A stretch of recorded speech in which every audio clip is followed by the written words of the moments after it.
Welcome to Built for This, the podcast where purpose meets performance. Hosted by business strategist and human behavior specialist Carly Pepin, this show dives into the real stories behind high-growth businesses. Let's bring life to your vision. Hey guys, so I'm really looking forward to today. I have a really great guest to connect with. We're actually going to dive into franchises, but it's not just about franchises. There's a lot of purpose and a lot of mission behind these franchises. So it's going to be an inspiring conversation. So I'm going to be talking to Nichole Daher today, and she's the franchise founder purpose-driven professionals turn to when they're ready to leave behind burnout and build something that truly matters. So what started as one clinic for her stepdaughter quickly grew today. She leads the first autism therapy franchise in the U.S. with over 70 clinics open and 100 territories awarded. An autism mom with a healthcare background, Nichole launched Success on the Spectrum after facing long, heartbreaking wait lists and realizing no parent should have to fight hard for care. Now she mentors aspiring owners and ex-corporate professionals who want to build impact-driven businesses without starting from scratch or sacrificing family. Because for Nichole, this isn't just about building clinics. It's about building a future where more children are seen, more parents are supported, and more entrepreneurs find purpose in the process. Welcome, Nichole. Hi, Carly. Thank you so much for having me. It's such a pleasure to be here, and I love your show. And you do such good work bringing such good information that you can't just find out there on the internet. Yeah, no, I love what you do. And as soon as we had the conversation, I was like, this is someone I have to talk to. This is someone I have to talk to because it's very exciting between the story and what you've created today and how it continues to expand. Like it's actually quite an inspiring story. And we're going to get into where you're going next too, because it's very cool what you've been up to. So let's start with how you got into all this. Tell us some of the background and give more details on why you actually started it. I know we got a little bit in the bio, but I would love for the listeners to know a little bit more. It's been a wild ride, and let me tell you, I didn't plan any of this. I call it a happy accident because it's not, I didn't seek this out. I think destiny was just like you, and I was like, okay, and we just did this. But I got married in 2014 to a man who had a child with autism. And I had never been exposed to autism before, didn't know what I was doing, just actually going out of my mind trying to figure out how to be the primary caregiver to this little girl who needed so much help. And of course, through quick Google searches, you can find that ABA therapy is the #1 treatment for kids with autism. And it's not the kind of therapy where you sit on a couch and tell a therapist all your woes. It is behavioral modification therapy, and that helps children learn how to talk, acquire skills like potty training or feeding themselves or making eye contact. And if they can't talk, we teach them either verbal communication or let them use a device that speaks for them. So it's really important life skills that they'll need, into adulthood. And my daughter, who was diagnosed as moderate severe, couldn't talk, was fecal smearing, wouldn't make eye contact when you called her name. This therapy rocked our world. She became a completely different kid. She didn't stop talking to you, even if you asked her to. I mean, she was just so curious, and her little brain was like a sponge. And all the things that we thought autism took away from her life, we were able to get back through the therapy and a lot of hard work. And the sad part is most, and when I say most, I mean the vast majority of ABA therapy clinics across the US only treat kids up to age 6. So when she turned 7, they're like, see you later. And I'm like, what are you talking about? Like, she's not ready for Texas public school. This is insane. We need this. Don't take away our support. So I founded Success on the Spectrum to be just a little itty bitty one-off clinic that would serve my child and maybe a few others. And it was just going to be this little side hustle, and it was going to be fun and a cutesy little project. And then I accidentally transformed an entire industry and formed the first franchise model in the country. I love it. Ah, No, I love it so much. I love it so much. I love it because it's like we are more inspired to expand this and grow it when it comes from something incredibly meaningful, something incredibly purposeful. And it definitely makes, I'm sure, all the things that you went through along the way a lot easier to go through because this is not an easy feat. So let me ask you, when you first started and after you opened the first clinic, right? So you opened it out of necessity for your daughter, but what made you realize that this could actually be replicated, that you could keep reproducing these results, and then also whether or not you were there? It was wild because the first clinic, really was just for her. And more and more mamas like me were calling to enroll their kids. And suddenly I was the one on the other end of the line saying, "Sorry, there's a wait list. I can't take your kid." And it drove me mad. I'm like, "This is not right. I can't do this to other kids. I can't do this to other moms." So I opened the second clinic, and I found that the second clinic was easier than the first because you had already learned some things and you get in your groove. And that clinic was twice as big as the first, because 'cause I'm like, "Got this." Then that one was full in 9 months, and Amazing. I was like, "Oh my gosh, I can't do this by myself. I can't open I can't open 300 clinics and serve everybody that calls. It's just too much for one person." And that's when the idea of franchising came into play.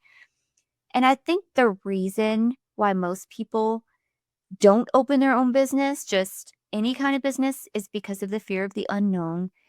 They don't know much about the industry. How can you start one? How can you figure it out? You're going to make mistakes. You're not going to have something that you need, and it's scary. But with a franchise, you have somebody who's already done it teaching you how to do everything. And I'm like, this makes total sense. And so we started off just in Texas. One of my employees actually was like, "I love what you're doing. I've worked at different places and yours is the best. I want what you have." And I said, "Great, you can be the first." She was the first. Awesome. She opened one, then another one opened one down the street. And the scariest move for me was moving out of state. And so currently we have 76 locations across 18 different states. And I can honestly say, serving in Texas, serving in Jersey, serving in Utah, almost the same. The licensing is nearly the same, the laws are nearly the same. The employment law can kind of vary a little bit, but not by much. So it was very easy to replicate, and we're very successful at making these little adaptations that we need for each community, for each area to make sure the kids get what they need. Yeah, no, I love this. And I think it's something I'd actually love to dive into. I was literally yesterday, I was just having an argument with this someone about this. They were telling me that something was a franchise model, and I was like, this is not a franchise model. That was like, this is licensing. I was like, specifically, you get some great things out of franchising that this isn't providing. This is a licensing model. So I'd love for you to share. It's like, what are the core elements that you've standardized that actually make this work from location to location? Because I don't think people realize, whether they have like a couple businesses and they're thinking about franchising, the work that goes on the back end to make sure someone can just walk in without even any business background and go out there and create their own business. So what are the things that you've put in place to make sure that happens, that's actually making this a really like a franchise model, not a license, but a franchise? You hit the nail on the head, honestly. So most of our franchisees are autism parents with no business experience. They just know about the industry. They see the demand. They have the same needs as I do, and so they go for it. Some of these people haven't even worked in 10 years because they've been at home raising babies. And so we had to build a model where we trained people how to do everything, how to open a business checking account, because maybe you've never done that before. And this is how you do this, and this is how you do this. So we make these checklists with training videos within each checklist and then live support buttons. If you need help for further explanation, or you want somebody to hold your hand and sit and watch you do it, that's what we do. And with franchising, a lot of the busy work, all the behind the scenes work that most people don't think about when they think of business, is done for you. So the website, which takes hours of my week and thousands of dollars a year to maintain, done for you. You don't even have to pay toward that. Our full marketing department, we have a legit filmmaker. I was so lucky to get her, by the way. A legit award winning, like indie film festival winning filmmaker who does all of our marketing commercials. She's our director that does all of our Google ads. So all these national campaigns and TV shows, podcasts, like all the things, she takes care of that. And franchisees don't have to do a thing.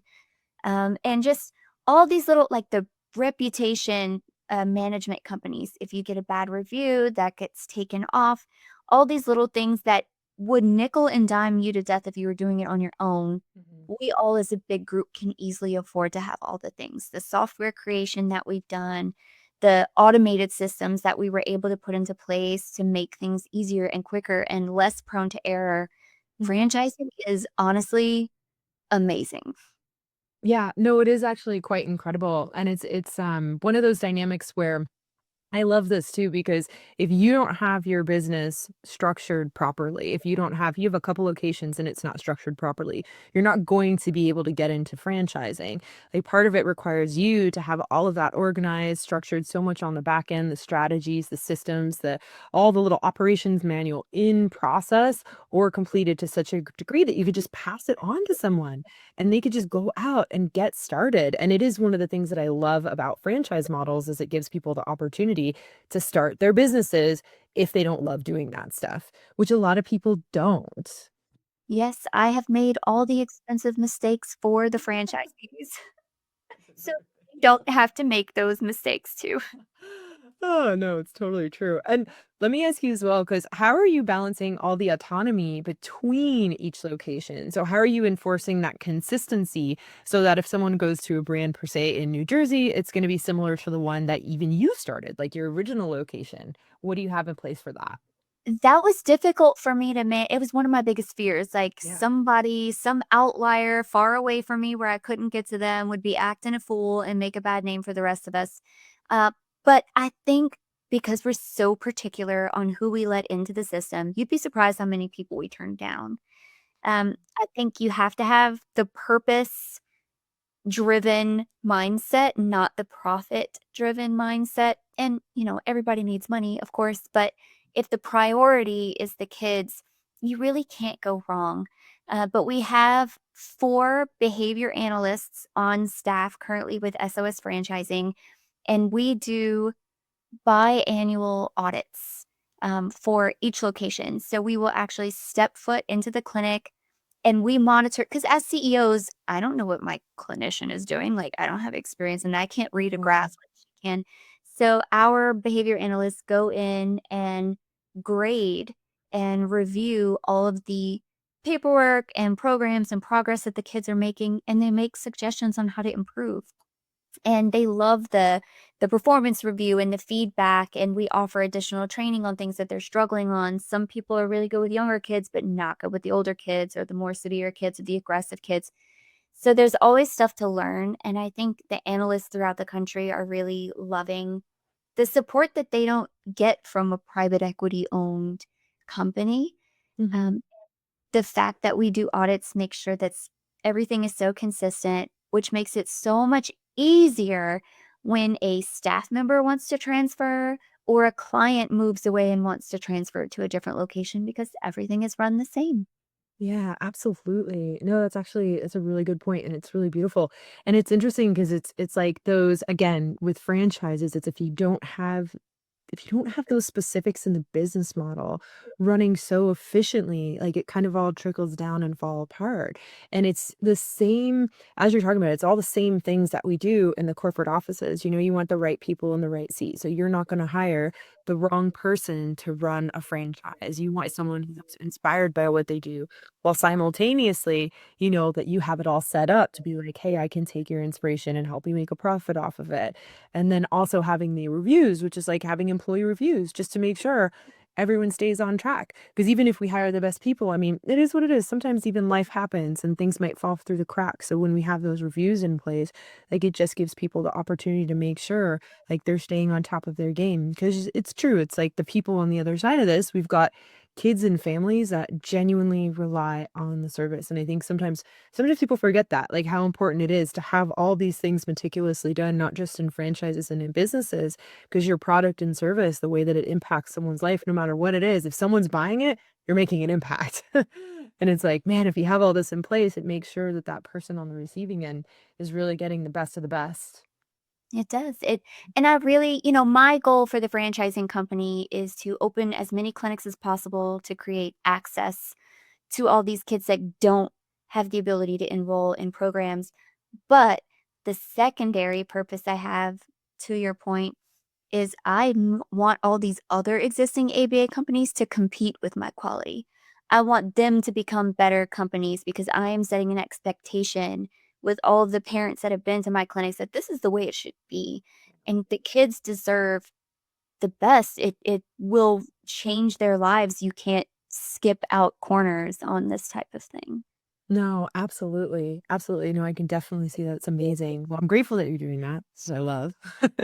And let me ask you too, because most people they don't even realize how expensive operations can be before revenue starts to like flowing. Even scaling a company, right? As we grow it and grow it to the next stage, like it is very expensive, which is why cash flow is so important. So how did you structure cash flow for yourself during the expansion, and how do you pass that on to the franchisees? Honestly, because we're in the medical industry, I think it's a little better than most people think. For instance, if you were to start a daycare because you love kids, you'd have to, of course, buy all the furniture and rent all the building and employ all the staff, but the liability is huge.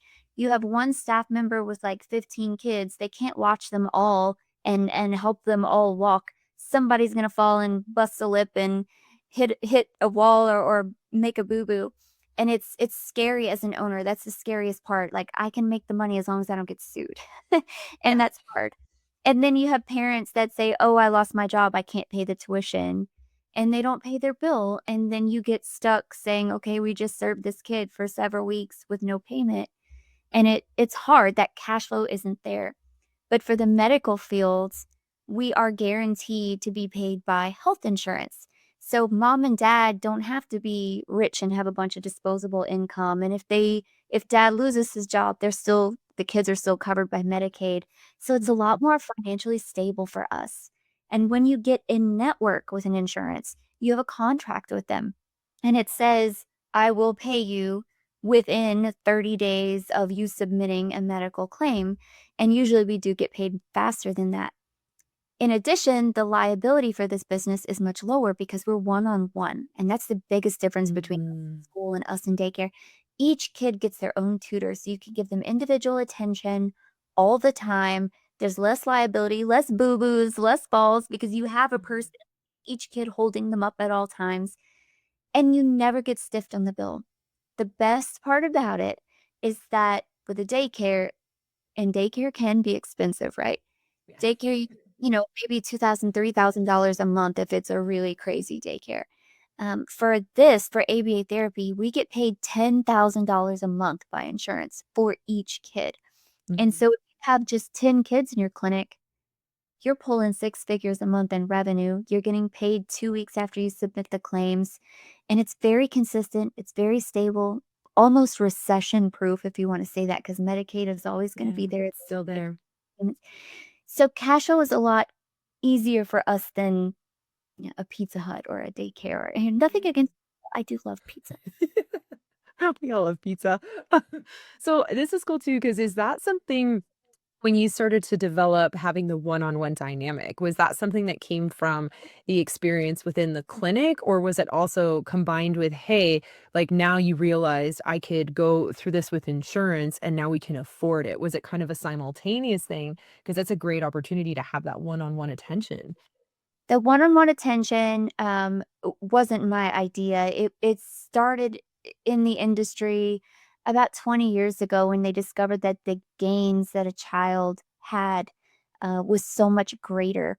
And United Optum actually did a study and discovered that if they pay for one-on-one attention for 3 to 5 years when a child is young, it saves them millions of dollars over a lifetime because now the kid can talk and say when something hurts and goes to the doctor and gets diagnosed sooner rather than later. Their diets are better because they're able to speak and say what they want and understand things about nutrition, less hospitalizations, and hopefully, long-term goal, they live by themselves on their own, they have a job, and they're not stuck in assisted living or in a nursing home for the rest of their lives with someone caring for them, they can care for themselves. Okay, amazing. So that was kind of between that study, the understanding is just saying like, "Hey, this is the outcome what we want. This is what we're not gonna negotiate on." Exactly. Hey everyone, it's Carly. If you're really resonating with what we're talking about and want to get clear on what truly drives you, what your core values are, head on over to my website. In the tools and tips section, there is a free values assessment. And this is a quick exercise that's going to help you to uncover what actually matters most with you so you can lead and live with more clarity, fulfillment, and momentum. Yeah, I love that. Okay, and let me ask you as well, because even when we think about franchising, like a lot of people romanticize it, right? They romanticize it, but what does it actually take? Like, how long did it really take to build the back end of it? And what did it really truly take to make this happen? I think I'm still building. Like, does it ever stop? I've been doing this for 10 years now. We're at our 10-year anniversary, and the way that we did things when we started it is nothing like what we have now. We're constantly changing, making improvements, making updates. We want to stay as lean as possible, but have the most robust amount of training and support as possible. And so we've moved things around and we've automated things and we've built software to help reduce mistakes. And I think over time we've built such a smooth machine. Like, it is just running so great. I don't know where we're going to go from here, but it's always improving. So I can't wait to see what the next Mhm. 10 years will look like. But now we have 76 locations across 18 states, and it's really going so well no matter we have some in the city, some in the suburbs, and some in, like, the fields in the middle of Texas, and they all do so well, and I really couldn't be more proud, honestly. That's awesome. Well, I know you also mentioned potentially going global. So I know global would be a completely potentially different opportunity with the franchising model because there's different employment laws, there's different laws potentially with the healthcare dynamic. So like how have you started to even research that, go through it as that's a huge expansion. It's huge, and honestly, I'm terrified. Is the next step. Um, of course, we're seeking out, somebody who would want to do this, but in an English-speaking country first, like Australia or UK, and or South Africa, something that we don't have to modify our training too much, and we'll try it there, and you're right, the healthcare systems look completely different in different countries, so that's gonna be modified and customized for each probably region, not even country, but each region is gonna have their own thing, and it's gonna look different. But, the US leads autism care in the world and autism diagnosis as well, Mhm. and the other kids deserve it just as much, but Agreed. the training and the education is what needs to be shared, and we have that. So it's easier for us to do it as a franchise model than some of the other companies that exist because they're hiring people that already know what they're doing. We're creating our own knowledge in people. Yeah. So I think if anybody's gonna do it, it's gonna be us. Yeah, no, that's amazing. And it's true too, because it was funny, I was in Canada and we have a cousin out there, my husband and I, she's schizophrenia, and we were looking at available options in Canada. And truth be told, like healthcare in US, we have some of the best healthcare. And I'm looking at all these different things, and I was like, some of these places are spectacular. Like they sounded like they'd be so helpful. So the need to drive it into other countries, in reality, like it really is important because when people have an opportunity, genuinely to live like a normal life because they can.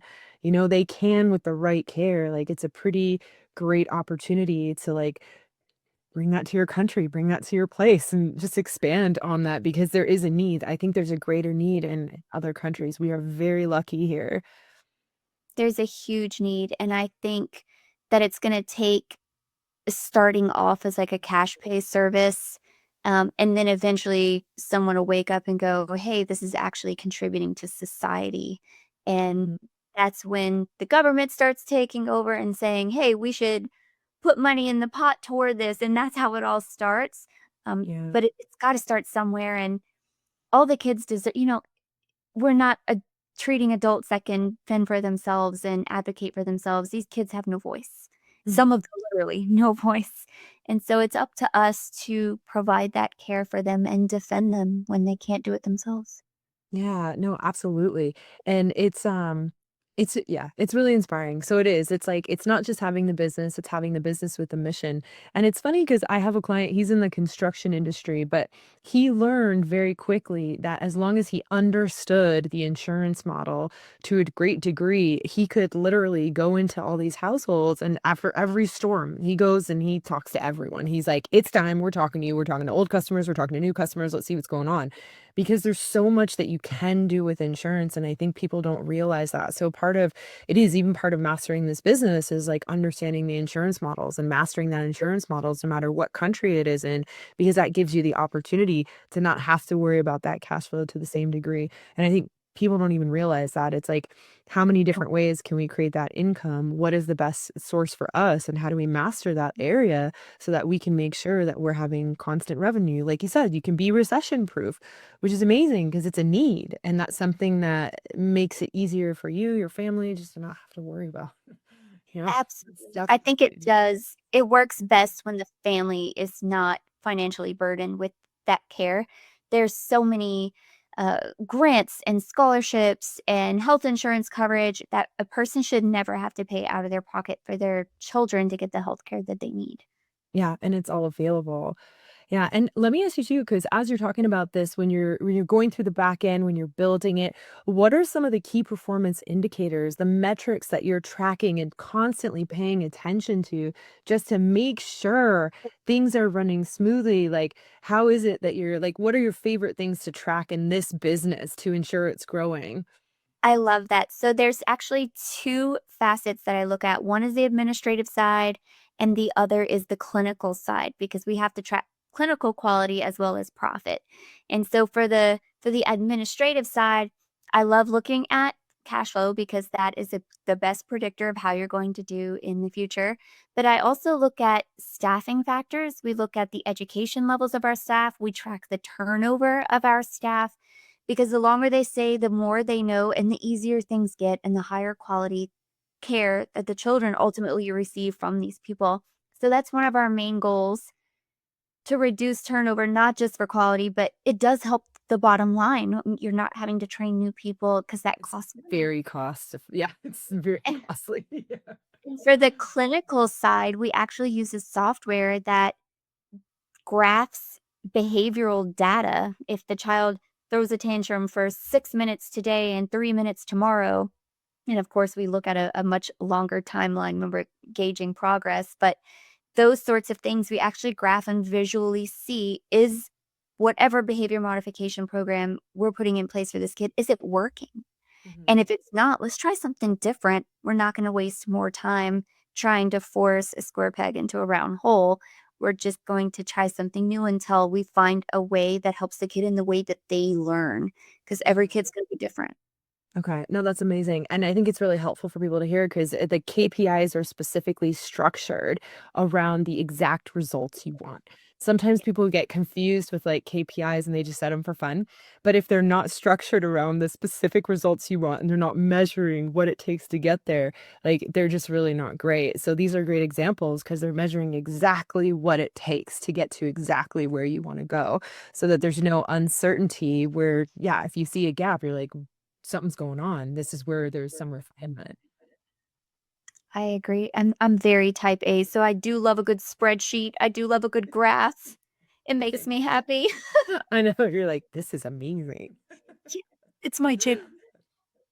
I'm also very type A. I didn't even meet my husband yet, but we were at a workshop together and I looked over at the other side of the room and I see it's the first day, but he must have gotten his manual the day before and it's all organized, color coded with all these tabs. And I just looked over and I was like, I want to talk to him. Think I'm in love. I know. And then, yeah, I got to see how he organizes information. I was like, you're amazing. That's So great.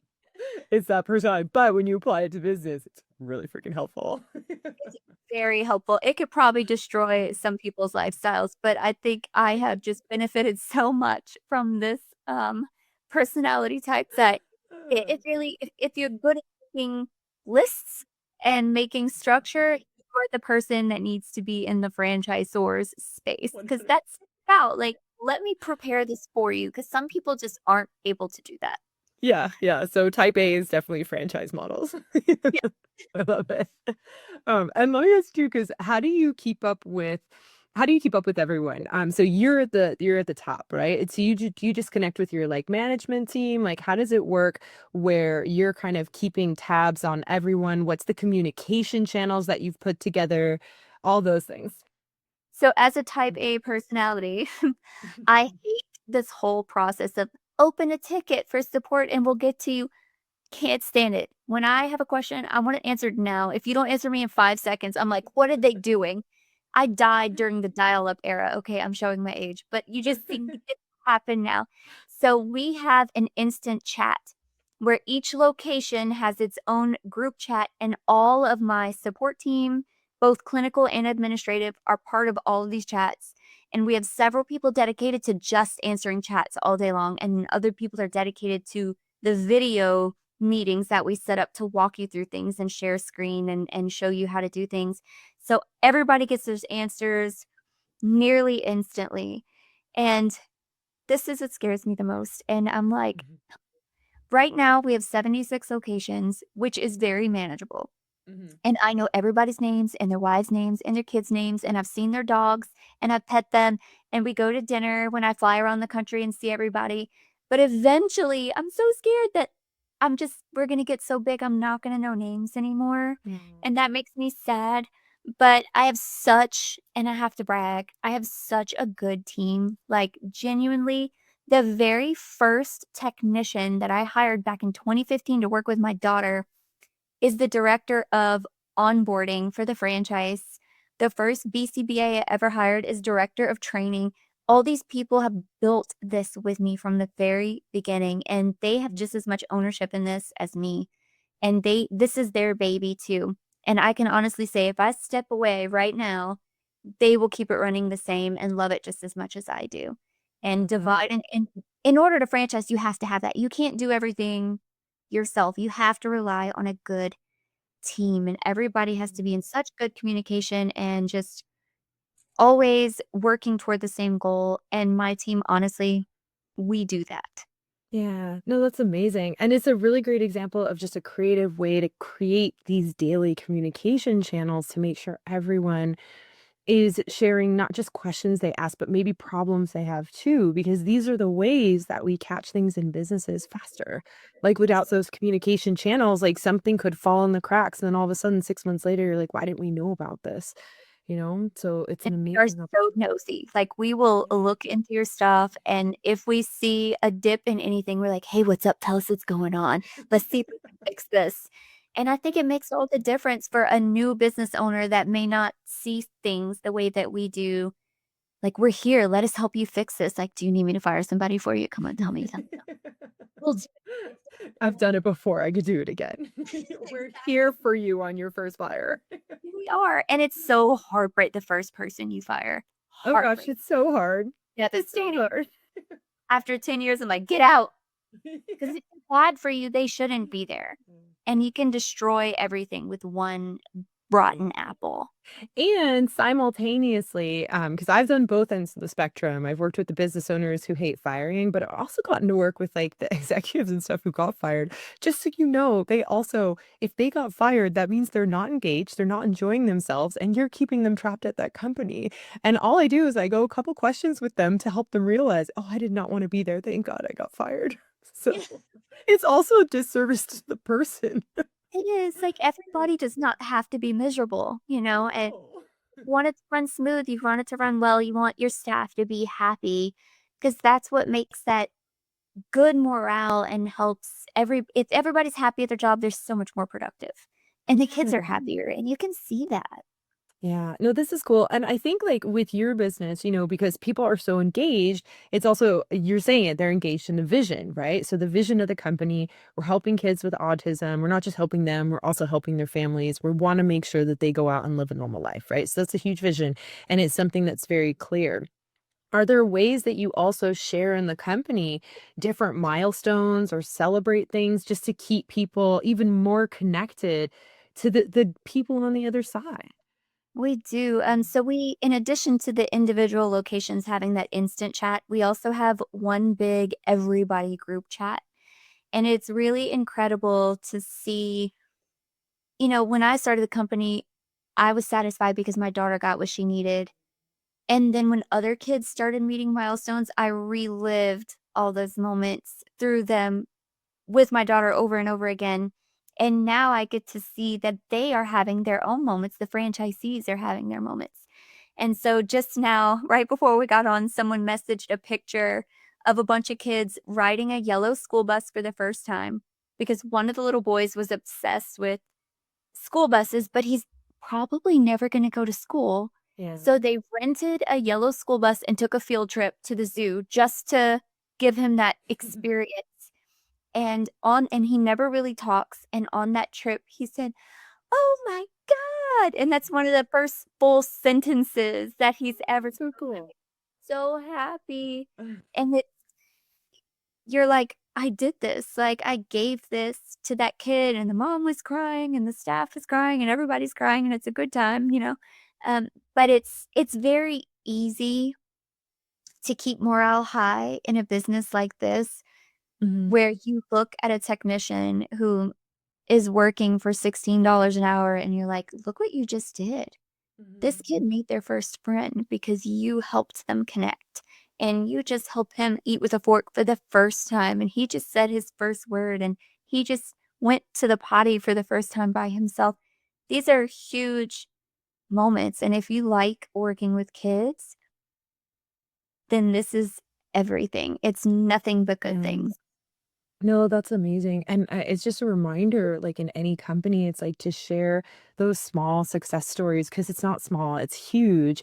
And every person is like a cog in the wheel, and every location that maintains that status is participating to make sure that the brand is viable enough that that kid got to that school. And it's like when you realize you're a part of that, it just opens your heart. You're grateful for what you're doing. You want to be engaged. You want to come up with new ideas. You get innovative, you get creative. You become more than just an employee. Like you become a part of this bigger thing, this bigger purpose. It's really amazing. I love it, and I love Mm. saying that we make profit with the purpose because of our passion. Just the 3 Ps, and it's You're like really doing it. true. Everything comes together to make this big, beautiful business. Most purpose-driven businesses are not profitable, sadly. A lot of them are nonprofits that, Mhm. like, they have to beg people for money and donations to get things to work, but we're lucky that we're in this niche where we do get paid and get paid well to do such good work and change lives everywhere. Yeah, I wanna give people a quick example too, because just in case you don't have that obvious of a purpose, I worked with someone one time, and she was actually in the accounting department, but she was miserable because she's like, "I just don't wanna show up every day, and I just feel like I'm crunching numbers, and I don't have, like, a job with purpose." And she worked at this magazine company, and it was a knitting magazine, and so she couldn't see it, and what we found out is she was great at her job. She was great at, like, foreseeing the future and forecasting, so she'd be like, "You guys need to get it together in this department," or, like, "Things are gonna crash in 6 months," right? Like, that was her, and it was cool because when we looked at the overarching theme of the business, one of their biggest income drivers was their event, and it would bring 100,000 people from around the world who loved knitting, and I was like, "I didn't even know there was an event that big for knitting," and then we started talking about it and going over everything that happens, and it lit her up to know that she was a part of that, that all the things on the back end and all the day-to-day things that she was creating made her a part of that. And then the business became something that was meaningful and purposeful. So it's like a great reminder, even if you have something that doesn't obviously have that purpose, it's like, well, where is the actual purpose? Where are you giving people meaning? And how do you share that with your employees? Because that's worth showing up for. Like, Yes. that's worth it. Yeah, and going through a lot of pain sometimes to, like, get to the other side. Because 'cause I'm sure not every kid that walks through that door is peaches and creams and, like, the easiest one to go through. Some of them are probably a lot harder to get to the other side, and those stories make those moments, like, a lot easier. It really does. It's always the more severe clients that have the biggest success stories or the most impactful changes because it's when a doctor tells a mom, your child will never talk. Yeah. And they're just devastated. And the first time that we teach them to say, I love you, mom, everything gets broken. Like every barrier that these predictive doctors in their clinics say about these kids, like they can do this. Yeah. We can help them. And the purpose and the mission, even without the profit, would be enough to keep you going and helping you wake up every morning and get dressed and like, okay, I'm ready to go to work because this is going to be the day that he does this for the first time. But the fact that we have both, we get to be profitable and we get to make such a difference, and every kid makes progress. It's not like a home health agency where you're with them just long enough to see them pass away and nobody ever really gets better. Every kid gets better. And it's so rewarding from, like, all the different sides. I love what I do, and I love seeing other people leave corporate America, start a franchise with us, and then they love their jobs, and they never had that before. Yeah. So, it's so good from so many different angles. Yeah, and it's a huge difference, and, I say it all the time, people don't get burnt out by what they do. They don't get burnt out by work. People think they get burnt out by work and they need to retire. You get burnt out because 'cause you're not doing something that's inspiring to you, like, Yeah, genuinely. So, yeah, if you're not doing something that's inspiring, you're gonna get exhausted. You're not gonna wanna do it every day. It's gonna be, "I have to, I need to," and you're gonna dread it. But when you really wake up doing something you love, it's like, even when it's a rough day, like, you wake up and you're like, "I could do this. I get to do this." It's a rough day, and you could even be having personal challenges, but you're like, "I still wanna do this today because this is so meaningful," and you don't get burnt out by it, you get energized by it, which is amazing, and when people get a hit of that, man, you can't walk away from it, like, you can't. you can't. Yeah, it's really hard. Hey everyone, it's Carly. So, if this conversation is really hitting home and you want to get a real snapshot of what's working and what's not in your business, head on over to my website in the tools and tips section and you can have the business performance health check. In just about 15 minutes, you're going to see where the friction is and where your next growth opportunity lies within your company. And so let me ask you too, because if someone listening really wanted to franchise their own business, what would you say is the part of franchising that people underestimate the most? The team. Because you really can't do everything yourself, and I know that and I'm guilty of it too, so many CEOs are like, "Nobody can do it as good as I can, Mhm. so I'm gonna do everything." You can't, and you can't replicate yourself. You can't clone yourself. I've tried, I've looked into it, I've Googled it, you just can't do it. Not yet. And so you have to replicate y y yourself by having team members that have that buy-in, that same goal as you do, and it's hard to find that, but when you do, you cling on to those people, and I am so lucky that I have so many good people who have been with me for so long, and some of them autism parents too, so we're all fighting toward the same thing.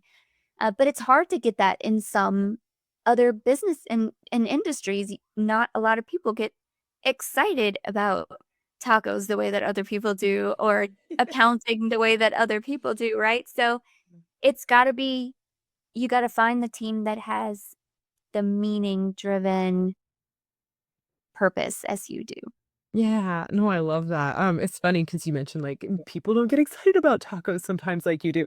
I was working alongside a colleague of mine with this one company, and they build basically warehouse style buildings. Okay, so maybe something you put a Walmart in or a Target. So we're just talking about basic box structures, and we're talking about like their purpose statement and stuff. And they're like, "This is not sexy. This is not a sexy business." And I was like, "I think it's so sexy." I was like, "You build businesses and buildings that, like, millions of people walk through, like, to me, that's sexy." Like, and so, if you haven't found the sexy in your business, like, go find it. Like, what is actually quite incredible about it that someone else like me or maybe you is like, "Whoa, you're doing that? Like, that is so cool." Like, I can't believe the impact that you're making, and it's great because it's like when you latch onto that and you understand it, it's like you're saying, like, you don't just want people who can replicate you, but you want people who are tied to the mission, who are Yeah. replicating with you. So if you don't find your mission, they're not gonna find it for you. It's like you understand your mission, you understand what you're doing, you understand how even your boring business is sexy, and then you, like, pass all that data on to the next person so they get lit up, they get excited. 100%. And you feed off of each other, and you just, two heads are always better than one. Even if you have different ideas, that comes together to meet that passion, and you make it work, and Yeah. it flows really well after that. Yeah, and as you're duplicating people as well, because that's a huge component, and you're right. If you're not able to duplicate yourself, you can't delegate the task. So, what would you say were some of the main things that help you to duplicate yourself in all these different roles to such a degree? You know me, I love a good checklist. Yes. It really helps to have written protocols. It really helps to have things that you can duplicate, and, you can't have a type of protocol that has a bunch of exceptions here and there, like, "Okay, let's make something strict enough to meet all of these standards, so we do it one time really well every time." And I think after you build that, build and perfect, because you'll change it 100 times, but after you build this systematic way of doing one thing, then you start building in those automations where, what I call, make it dummy proof, so that even a rookie that comes into the franchise can't mess up because you've built all these safeguards around it. That's where the magic happens and less mistakes are made, and you have a leaner staff because the computer is doing the work as much as you can in this field, and it really helps things to be very smooth. You are a well-oiled machine, it's flowing nicely, and you avoid those hiccups. Yeah, I think people underestimate when we put these protocols into like our operations. I think they underestimate how impactful they are. I've had to convince some owners and staff to put them in because they're like, well, I don't want to be too restrictive and I don't want to like restrict my employees. The irony of it is she's saying it right now. Nicole is sharing this with you. The more that it's structured, the less that they have to worry about, which actually gives them more time to focus on what's really important, which is the getting creative to make sure that every person that walks through that door has the experience that they want them to have. Because if all that stuff and all the protocols and the operations isn't that specific and they can't just like walk in and get it done, guess what's going to happen? They're going to get stuck in the weeds and then they can't focus on what truly matters. So, operations, protocols, all the details that does that for people. It actually gives you more of that. It matters, and what they say is true. Common sense is not that common, No, it's and you not. will hire 30 people and 15 of them will be dumb, and you have to have it all spaced out and written down for them. Follow these things and you can't mess up. Yeah, you forget sometimes, and we all are victims of this, where we'll forget that other people have not lived our lives.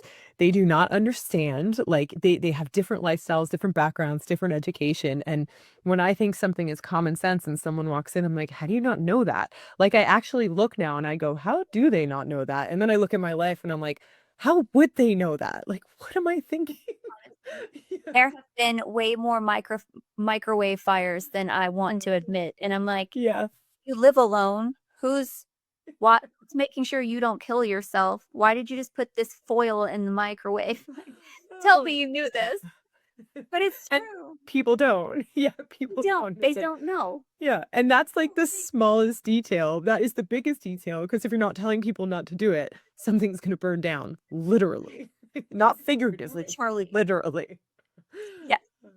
No, I love that so much. I know you've kind of shared a few of the milestones you're celebrating, but I would love for you to kind of recap it again, just to share what those are, the milestones you're celebrating now with Success on the Spectrum. So this is our 10-year anniversary of the company. We've celebrated a decade of transforming lives. We're actually filming a documentary about it, and it's going to be so wonderful. I just wrote a book about all of the ups and downs of starting the business and the things I gained and the things that I lost along the way. We've reached, over 4,000 families the last that I checked, and of course, growing every day. So that was a big round number that as I saw the KPIs roll through, I was like, "Oh my god, it's so amazing." And I'm really honestly waiting. We've awarded over 100 territories, and 100 was a huge thing.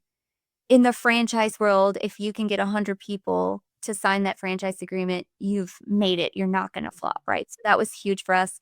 But once I get 100 open, which will happen probably in the spring 2026, that's going to be a huge celebration for us as well. So every year we do an annual CEO retreat. And to celebrate all these milestones, we went to Hawaii and we just partied it up, and we had all kinds of entertainment and new training for the CEOs. And being together with each other makes you feel a little less lonely, and everybody's complaining about the same things and laughing at the same things. But it really makes you feel like you're part of that bigger group, and that Mhm. it's not just you making a difference. You're part of this huge organization that's affecting things way further than you could on your own. Your reach is so much further. And Mhm. um, I think, and again, it's not just about our brand. If we can get big enough to encourage those other big box private equity brands to compete with our quality, that also makes the Awesome. world a better place indirectly, and I'm proud of that too. Yeah. No, it's very true. It's amazing. The more waves that you make, the more they're gonna wanna compete, which means they're gonna up their game, which also means you get to up your game, which is awesome. Right. Yeah. Okay, and you also have a really inspiring offer for people who are listening today, right? So we've talked about this where you were going to offer them a free domestic flight to Houston to meet with you about potentially opening one of their own Success on the Spectrum franchises. So how can people take advantage of this offer to come visit you in Houston? Yes, it's the most amazing thing. If you are listening today, you can go onto our website, sosfranchising.com, to learn a ton more information about what it takes to open an ABA therapy clinic and own a Success on the Spectrum franchise. But if you want even more and you want to be in it and you want to feel the vibes and get the energy in the room, if you let us know that you heard about us through Carly's podcast, we will offer you a free round trip domestic flight to Houston to spend a day with me, tour our corporate headquarters, get a look around, answer your questions, ask your questions so I can answer them. And if it is for you, great. Sign with us. We'll help you open your own business. And if not, that's okay. No feelings hurt. But we want to be able to show you what it's like. We want everybody to know what they're getting into before they do this, because it's not for everybody. It has to be special and meaningful for you to actually commit your life to this type of business. So we're willing to buy that flight for you. No, that's a really awesome offer. So yeah, if anyone wants to take it up, I'm also going to put the details in the show notes just in case you weren't able to write anything down. Yeah, and I really appreciate having you today, Nichole. I think this was a really great, inspiring episode. I had a lot of fun because, like, not only we're talking about something really meaningful, but we get to learn how to take something meaningful and franchise it and all those amazing things that go with creating a successful model like that. So thank you so much for coming on and sharing the stories, sharing the information. I do really appreciate it. Thank you for having me. And again, very impressed and proud of what you do and the knowledge that you share to everyone. If you haven't done it already, give Carly 5 stars with whatever platform you're listening on. She deserves it. Thank you. I really appreciate it.